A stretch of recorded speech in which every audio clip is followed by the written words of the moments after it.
procedimento é muito longo, mas nada de pedir cachorro quente enquanto está tatuando. Então, eventualmente a pessoa tomar uma água, é uma situação, ela pode tomar água, você não pode tomar água. Não vai fazer lanche no meio, né? Então, e nenhuma comida, nem que a pessoa queira comer, é igual quando a pessoa está tratando de dente, está com fome, ou então se o procedimento é muito longo, divide em 2 sessões, se a pessoa não aguenta, né? Você não pode virar lanchonete ali. Então, uma coisa, outra coisa, outra coisa. Tá?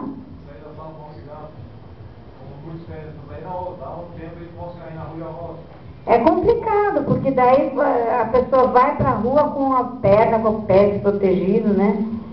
Fica uma coisa que é complicada. Né? Não é o ideal. Tá? Oi? Não é permitido na verdade, porque ela está saindo daquele ambiente que está tudo preparado, né? E às vezes ela se expõe lá na rua, ela está com, né? Dependendo do que ela está fazendo. Se ela está se propondo a fazer um procedimento que é mais longo, né? Porque às vezes também espera um pouco fumado, né? Não vai morrer por causa disso. Vai, inclusive se não fumar. Sinto dizer, né? Mas vamos todos morrer.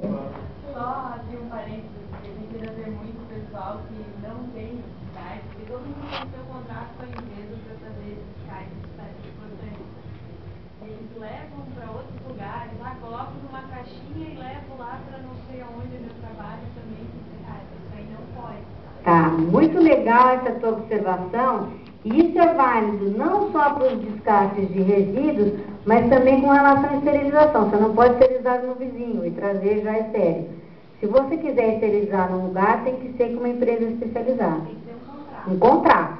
Não é só falar, eu esterilizo em tal lugar. Tem que ter um contrato escrito, igual ao recolhimento. Você tem que ter uma empresa que é responsável por isso. Por quê? Porque legalmente aquela empresa vai responder por esterilização. Para você ter um alvará, ou você tem um equipamento de esterilização, ou você tem um contrato de esterilização com uma empresa que o faça, mas tem que ser uma empresa que tem um alvará para esterilização.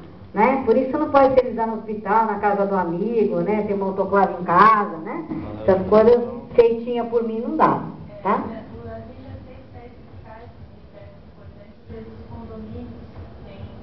Ah, sim, o prédio inteiro, mas aí você tem que ter um plano de gerenciamento de resíduos, né?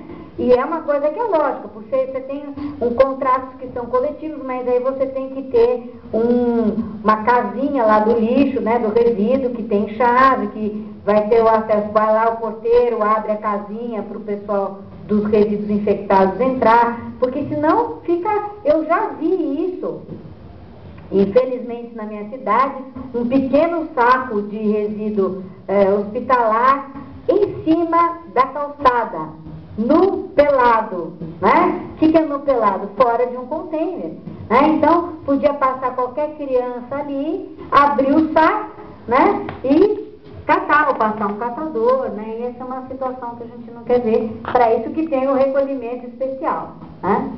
E aqui a gente está entrando na área de esterilização, que tem que ter um fluxo unidirecional, onde a gente tem... Aqui eu não tinha uma com as biqueiras, porque essas fotos são da empresa, tá?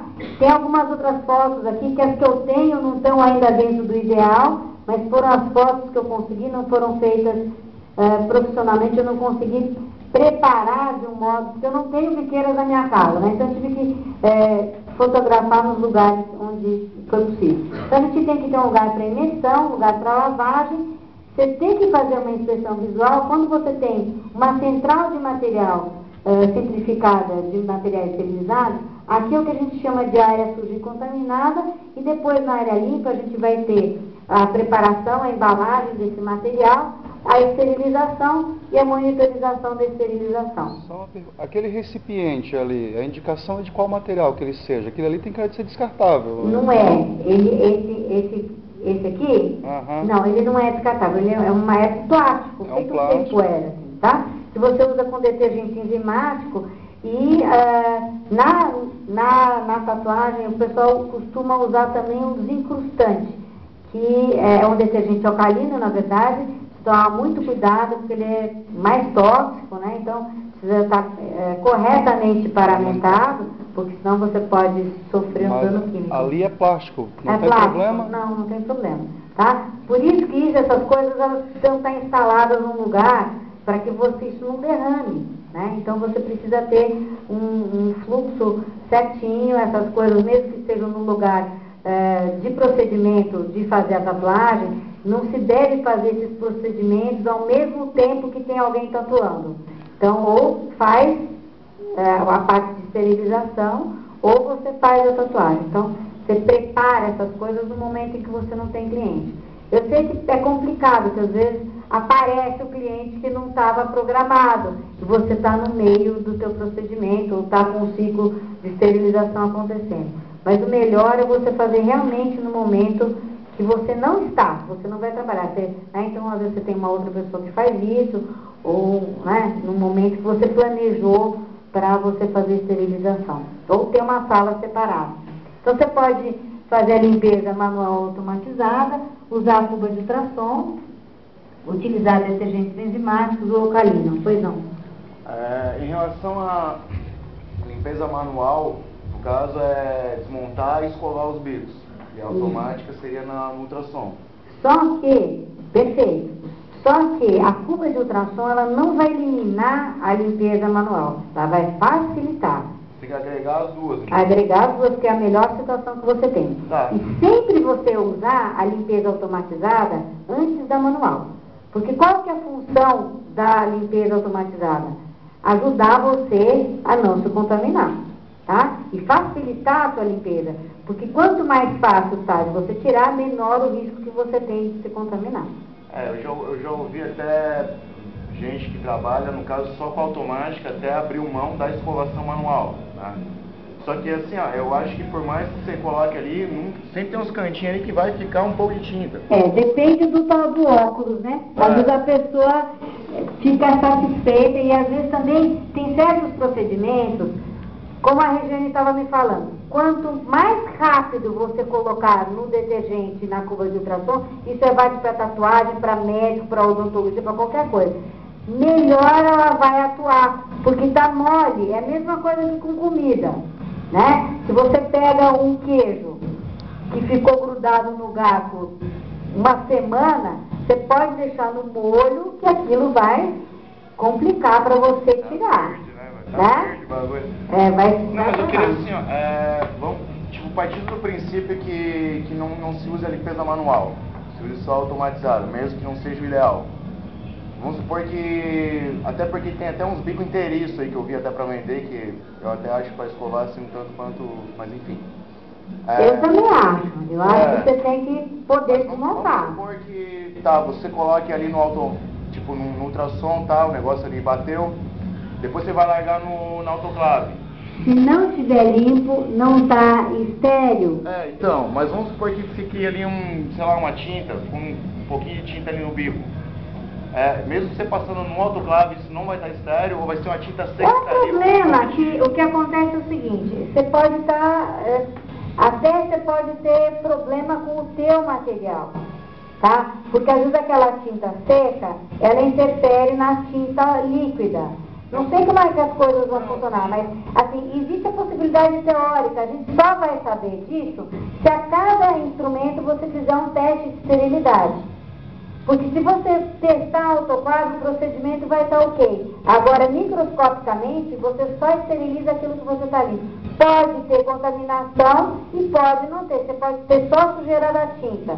E pode ter micro-organismos associados se você tiver alguma matéria orgânica que está protegendo junto com a tinta. É difícil, porque normalmente a matéria orgânica, o sangue, qualquer coisa que tem, normalmente vai estar na agulha. É difícil você ter um refluxo, vamos dizer assim, para a biqueira. Pelo menos até onde eu entendi do procedimento, é muito difícil você ter um refluxo de sangue para a biqueira. Porque não é um instrumento rotatório, é um instrumento que funciona igual a agulha de costura, né? Só que você não tem a linha, né? Você tem, né?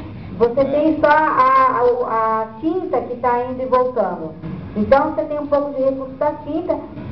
Assim, teoricamente, como a tinta volta e está furando a pele, você tem alguma contaminação, mas é é pequena, vamos dizer assim, mas é muito difícil de você jurar que não vai ter. O certo é limpar, não é você confiar. Né? Se está com tinta, é porque alguma coisa refluiu, tá? Então aqui a gente pode usar cuba de imersão em associação. Vocês podem ver aqui que o pessoal está usando aqui, na verdade é uma cuba de ultrassom, só mostrei aqui para... Vocês estão vendo a cor da água aqui? Isso não é do detergente, isso daqui é tinta azul que está na imersão, tá? Então eu trouxe aqui o que o pessoal me falou que tem usado, que é esse detergente alcalino, e eu trouxe também um detergente enzimático para mostrar para vocês. Então o que é interessante da cuba é que ela justamente atinge pontos que são inacessíveis às cerdas, então facilita. O que é muito importante, aí eu trouxe até aqui para mostrar para vocês, o ideal é a gente utilizar, eles são escovas de dente mesmo, tá? É usar escovas compridas e não escovinha de unha, porque senão, embora você tenha mais força com a escova de unha, aquilo que perfura, aquilo que está contaminado está muito perto da sua mão, né? Então o ideal é sempre você utilizar mais a distância, e aqui você tem, isso aqui é uma escovinha, ela é meio macia. Na área médica a gente tem algumas outras escovinhas que são mais durinhas desse material aqui, que às vezes... É interdental, né? Hã? Essa é interdental. Essa é interdental, para quem tem prótese, quem tem aparelho. Essa também, essa aqui é até legal, que ela é um pouquinho mais durinha. Tem vários modelinhos, né? O que vocês não podem utilizar é bombril, né? Porque o bombril, ele vai deixar, lã de aço, ele vai deixar resíduo nos instrumentos, nas biqueiras. Mas Scotch-Brite pode? Você não pode por você, porque fica muito próximo. A esponja de cozinha? A esponja de cozinha, ela fica muito próxima na medida que você esfrega. E também o que às vezes acaba acontecendo é que você acaba arranhando o instrumento que você utiliza, né? Então, se fosse para usar alguma, não seria uma para aço inox, que ela é menos abrasiva, mas não é o ideal que você use. Pois não. Eu não estou ouvindo você.